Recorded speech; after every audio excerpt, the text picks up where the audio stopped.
मेरा नाम ज्योति है। आज मैं आपको अपनी कहानी सुनाने वाली हूँ। आज ही मेरी शादी अमर से हुई है। शादी एक अच्छे बड़े घर में हुई है। पैसों की कोई कमी नहीं थी। मैं और मेरे पिता अपने आप को बड़े खुशकिस्मत मानते थे कि हमें ऐसा घर मिला है। सभी रिश्तेदार भी कह रहे थे कि ज्योति के तो भाग खुल गए हैं, किस्मत वाली है। हम लोग उनके मुकाबले कुछ भी नहीं हैं। पिताजी के पुराने परिचित होने की वजह से मेरी शादी उस घर में हो गई।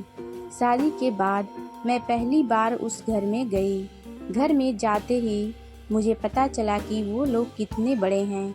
घर बहुत बड़ा था। पहली बार था जब उनका घर मैंने देखा था।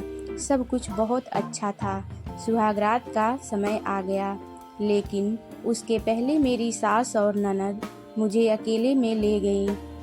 मेरे समझ में नहीं आया। मुझे लगा कुछ बात करनी होगी। उनके चेहरे उतरे हुए और डरे हुए थे, जैसे कि कोई बात वो मुझसे करना चाहते हों। मैंने उन्हें पूछा, क्या हुआ? आप दोनों इतने डरे हुए क्यों हो? मेरी सास बोली, बेटा हम तुम्हें कुछ बताना चाहते हैं, लेकिन तुम यह सुनकर हिम्मत रखना। साथ ही मेरी ननद भी बोली कि अब हम जो तुम्हें बताने वाले हैं वो बात हम तीनों के बीच में ही रखना। यह बड़ा घर है, यहाँ बात फैलते ज़्यादा समय नहीं लगता, और वो बात सबके सामने आ गई तो हमारे घर की इज्जत मिट्टी में मिल जाएगी। अब तुम इस घर की बहू और तुम्हें इस घर का मान रखना होगा। उनकी बातें सुनकर मैं सच में थोड़ा डर गई। मुझे समझ नहीं आ रहा था कि वो लोग क्या बोलना चाह रहे हैं। मैंने कहा, आप बताएं मुझे क्या बात है। मेरी सास बोली कि बहू मेरा बेटा मर्द नहीं है। उनकी यह बात सुनकर मेरे होश उड़ गए। उन्होंने कहा कि मैं जानती हूँ कि तुम सोच रही होगी कि फिर हमने तुम्हें क्यों फंसाया, लेकिन हमारी भी मजबूरी है। हम यह बात ऐसे बता नहीं सकते थे, वरना सभी को पता चल जाएगी। मेरा बेटा रात में अक्सर बाथरूम में ही रहता है। पता नहीं वहाँ क्या करता। जब भी उसे पूछो तो यही कहता है कि उसका पेट खराब है। कमरे में जाने के पहले अपने पति के लिए यह बातें सुनकर मुझे समझ नहीं आ रहा था कि मैं क्या करूं। मेरी ननद कहती हैं कि तुम उससे बात करना, थोड़ा समय उसके साथ बिताओ, फिर उससे खुलकर बात करो। अगर कुछ हो सकता है तो हम ज़रूर करेंगे। हम तुम्हारे साथ हैं, तुम्हें अकेला नहीं छोड़ेंगे।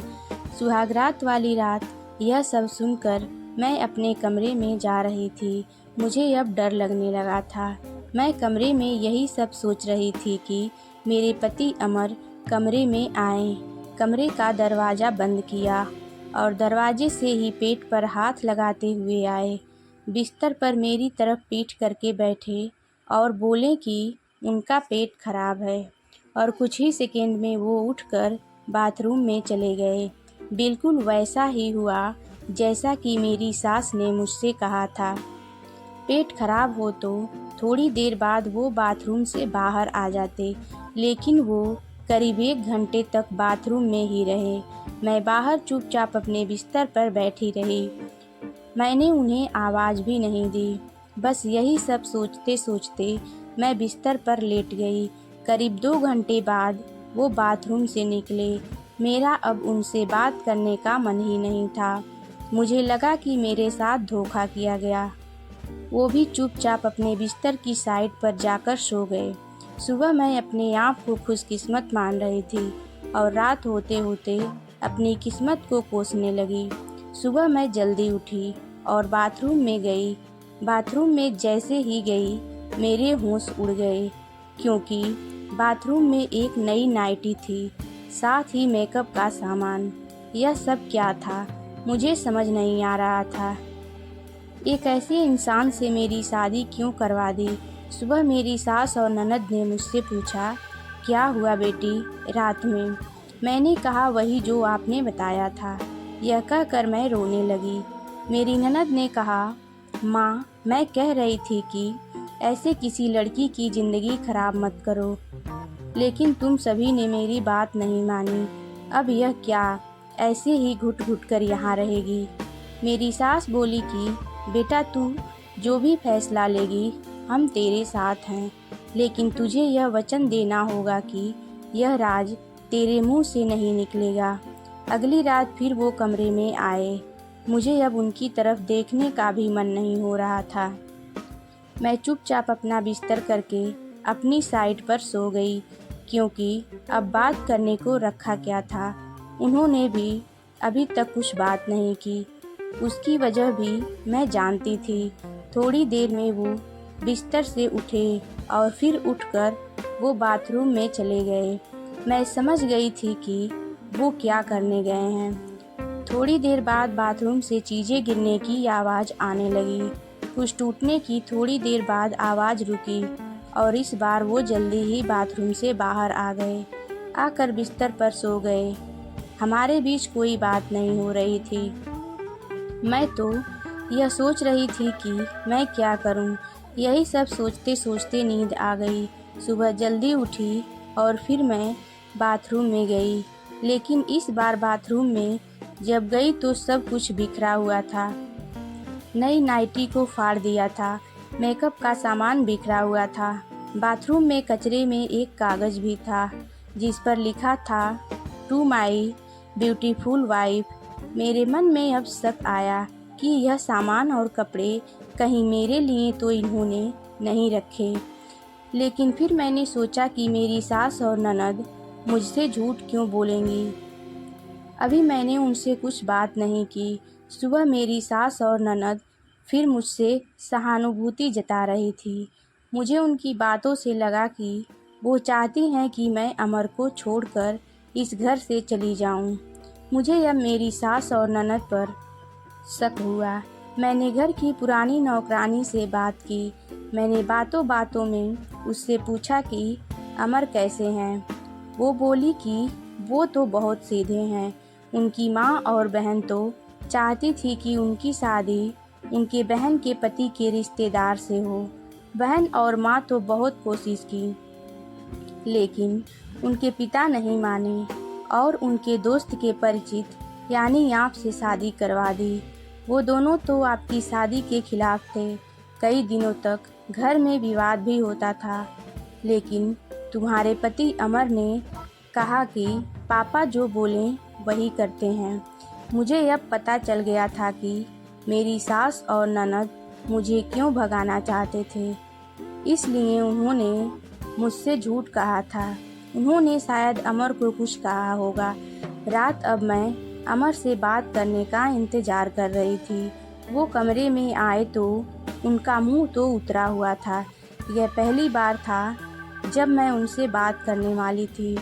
उनके आते ही मैंने कहा, आप मुझसे कुछ बात करना चाहते हैं। वो बोले, अब बात करने को रखा क्या है। पापा का विश्वास था कि वो घर अच्छा है, इसलिए मैंने माँ और बहन की ना सुनकर तुमसे शादी की और तुमने सच छिपाया। मैंने बोला, क्या सच? सच की तो तुम मुझसे शादी नहीं करना चाहती थी। तुम्हारी ज़िंदगी में अभी भी कोई और है। यह बात तुमने ही तो माँ को बताई थी। घर की इज्जत और पापा के कारण मैं चुप हूँ, कुछ कदम नहीं उठा रहा। और मैंने भी देख लिया, सुहाग रात ज़िंदगी में बहुत स्पेशल होती है, लेकिन मेरे बाथरूम में 2 घंटे रहने पर भी तुम्हें फ़र्क नहीं पड़ा। माँ ने सही कहा था कि तुम आवाज़ भी नहीं दोगी, बात भी नहीं करोगी। मैंने बोला, बाथरूम में रुकने को उन्होंने कहा था और वो कपड़े और मेकअप वो मेरी बहन ने रखा था। कहा था पहली रात का गिफ्ट है, तुम्हारे लिए बाथरूम में रखा था। मैं उठकर उनके पास गई और उन्हें कहा, आपको पता है उन्होंने मुझे क्या कहा। फिर मैंने उन्हें सारी बात समझाई। कहा कि वो चाहते थे हम दोनों में गलतफहमी हो और हम अलग हो जाएं, ताकि वो जो चाहते हैं वो पूरा हो जाए। उन्हें गुस्सा आया, लेकिन मैंने कहा, नहीं, अब हम इस बात को यहीं ख़त्म करेंगे और किसी को कुछ नहीं कहेंगे। उस रात मेरी सारी परेशानी और गलतफहमी दूर हो गई। वो थी मेरी सही मायने में सुहाग रात। अगली सुबह मेरी सास और ननद ने मुझसे पूछा कि मेरा क्या फ़ैसला है, मैं क्या करने वाली हूँ। मैंने कहा कि मैं आप दोनों को माफ़ करके एक नई शुरुआत करना चाहती हूँ। आपको मुझसे कोई शिकायत नहीं होगी। मैं एक बहुत अच्छी बहू बनकर दिखाऊंगी। मेरे चेहरे पर मुस्कान देखकर उनके चेहरे उतर गए। ननद तो उसी दिन अपने घर चली गई।